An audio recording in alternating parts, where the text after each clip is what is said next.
But let's move over to the US now. The US has struck a deal with South Korea to return 300 South Koreans who were detained in ICE's largest ever raid on a workplace. Last week, ICE detained 475 people at a Hyundai electric vehicle battery factory in Georgia. Now, what is so ironic about this? I mean, I think the left will feel really angry about this because, one, they're detaining illegal migrants and at an EV battery factory. How dare they? They're going after the two sacred cows on the left, the migrants and the EVs.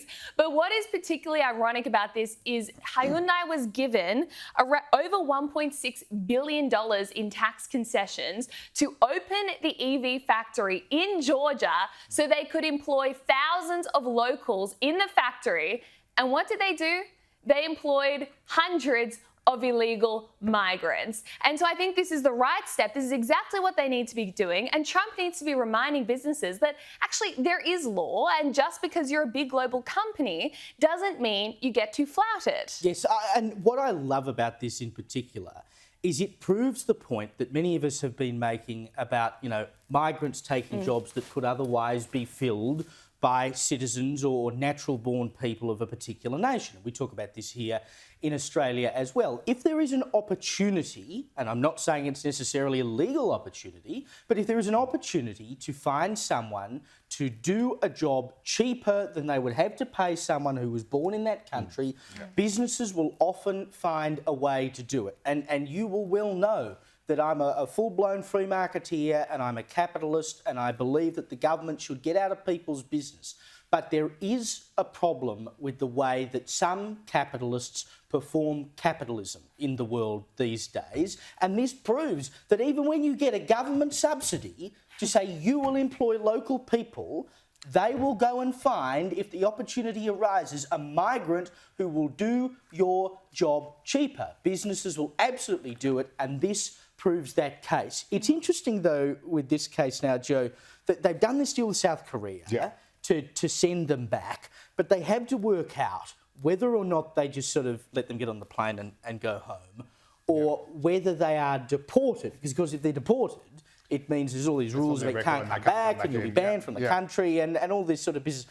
I'm sorry, if you're filling a job that was designated for Georgians, you've got no right to be able to come back. Yeah, it's an interesting one. I mean, it's questionable whether or not, I suppose that they knew they were there illegally. I mean, you would think that these are the sort of immigrants, these would be the sort of skilled migrants that Australia would actually want to come here and work for us. And South Koreans have an incredible work ethic. It's an incredibly advanced economy. Obviously, that's why they're building EVs and why Hyundai is doing so well. I drove a Hyundai EV incident, a hydrogen car.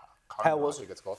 So quiet. That's what I don't like. Yeah, it's really weird. So I drove it around. They're very, very rare. You can't really get them anywhere. This is like a test thing. It's so quiet, and you know what it actually does? This will make you just fall down. It's the most smug vehicle I've ever driven. It not only drives on a electrically charged hydrogen charged electric motor, but it actually purifies the air as it drives through it. And as you are driving along purifying the air, it shows you a picture of like little what you've saved, little people showing how many people you've helped to breathe as you. So that's what that's what they're up to. So again, that's the sort of advanced economy you want. So now that they've kicked all these South Koreans out, that's what the world is going to have little people dying on Joe's dashboard. What an absolute tragedy.